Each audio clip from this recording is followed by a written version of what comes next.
Now, doing this, cupping the left wrist, is something so many golfers struggle with.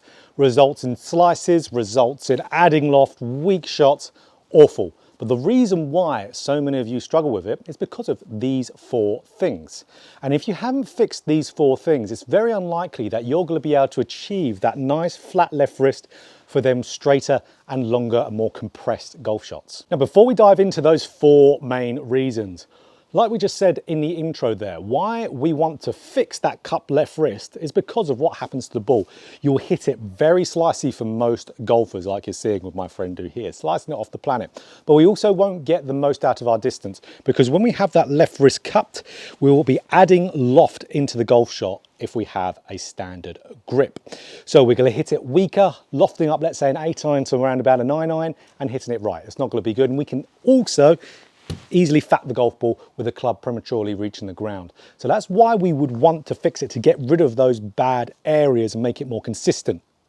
But if you are a strong grip player, you got, let's say, showing pretty much all 4 knuckles on that left hand, you need to cup the wrist. So that's where this is not the video for you if you have already a strong grip. So let's say someone like Henrik Stenson or Matthew Fitzpatrick, both strong grip players, both keep that left wrist cupped throughout the entirety of the swing, because if they don't, they're going to close off the face too much and they're going to hit it left. So if you're a strong grip player, not the video for you.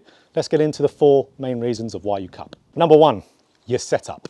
So when you are setting up to the golf ball, something I see so many with chronic cuppers is this: setting up to the golf ball with the hands either level with the ball or slightly behind the ball. So in this cupped position here, so you can see if it's level or behind, preset to cup. So cupping that left wrist and flat or even slightly flexed and bowed right wrist. And most golfers from there will just keep that structure throughout the rest of their golf swing. No matter what kind of flattening of the left wrist drill they do, they're most likely still going to have that left wrist cupped when they just go back to a normal swing without the drill. So what I want to see those players do straight away is have those hands, especially here with iron, just on the inside of that left leg. So that's going to then flatten out that left wrist for you neutral grip players, and that's going to be a much better place. But when you have those hands a little bit more ahead, so on the inside that left leg, if you just do that and push them dead straight forward, you're actually going to open the face a little bit. So you've got 2 options there. You can put it on the inside and then grip it, or you can push it forward and push it down also a little bit. So then gets it a little bit closer to the leg, that straightens out the club face. Now you've got a much better position and it feels really nice and strong and powerful of a position from here. But then with driver, we would want the hands to be more level with that club face. That ball being a little bit more forward in the stance would help us flatten out that left wrist from that arm position being slightly more ahead. So that's our main first thing to do. So the second thing, and that is you are having too much upward hinging of your wrists. So technical term of this is radial deviation of your wrists, hinging up. If you try to excessively hinge the wrists up, so have too much radial deviation of the left wrist and wrists in general, you're going to start to get a cup form in your left wrist. I see this with players who obsess about getting a lot of wrist hinge. They'll hinge up too much and get into this nasty spot, and then they maintain there. And really the cupping of the left wrist is the least of their problems, because then they've got a lack of width. They're gonna have to throw and stand up to make up for it. So we do want a little bit of upward hinge, a little bit of radial deviation, of course. But what we want to do is we want to get into our takeaway and have just a little bit of hinge. I like the feeling of thumbs up the ground. So you're coming back in that backswing and you're having a thumbs up to the ground. That gives you more of what we call sideways hinge. And if you hinge it to the side there, look at this left wrist. So I'm thumbsing up the ground just behind me. See how that left wrist is staying nice and flat as I do that, rather than thumbsing up in front of me, which cups it, thumbsing up to the side, to the ground. Brilliant. Now I've got a flat left wrist. So a lovely drill I like players to do is just to get thumbs up the ground in a takeaway. Thumbs up. Now they've got a flat left wrist. Boom. There we go. Make sure you do that. Third reason is you are at the end of your backswing turns. Your backswing has got a nice full turn of the body, but then your arms keep going. So this is called arm runoff. So I see so many players get to a good full turn and they'll really have their backswing stop around here. So very normal, not quite to parallel, but that's normal for most people. We don't all have great mobility like a tour player.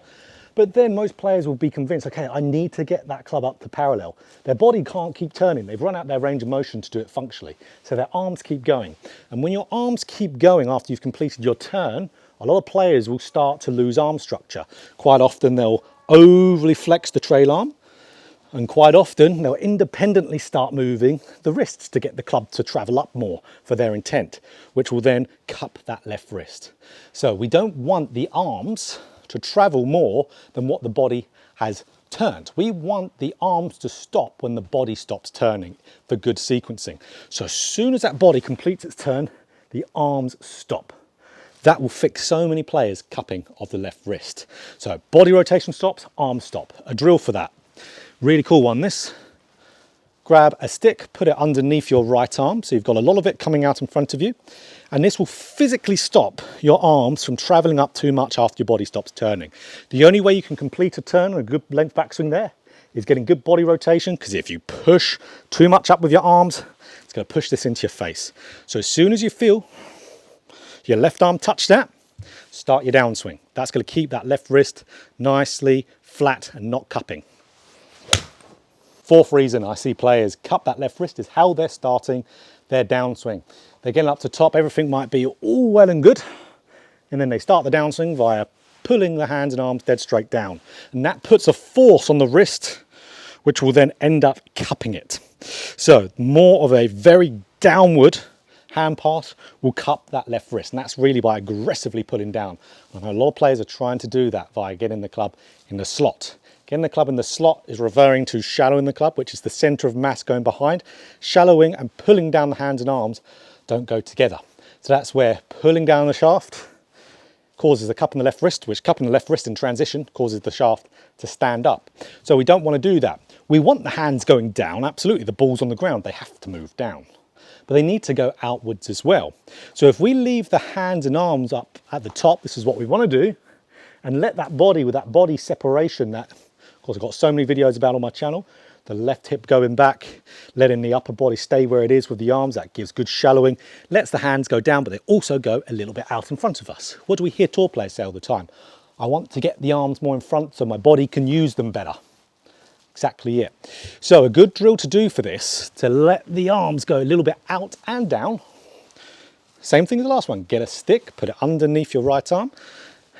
We know, okay, left arm's touching that, that's the top of our backswing. Then top of the backswing, and our backswing length is just governed by how much can we turn.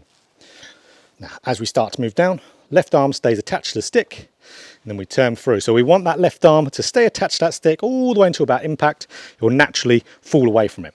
But if we pull too much down, left arm detaches from it, that cup will start to happen. I'll keep the left wrist flatter as we go through. There we go. That'll be a brilliant one to do. So if you've watched through this video and you still feel like you need some help with your left wrist cupping, that's absolutely fine. Go down into the video description of all my YouTube videos and you'll see a link to online lessons with myself where we can work one-to-one and get the problem sorted. Okay, let's say, looked for all that.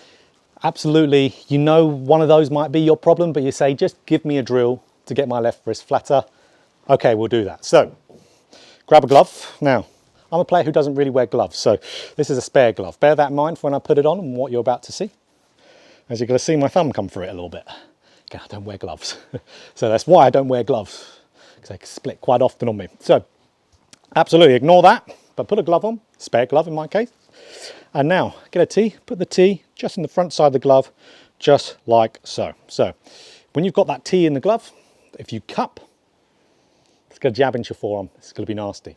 So that's where I would encourage you to do the correct spaces going up to there. So you're making sure you're not cupping that left wrist, those checkpoints.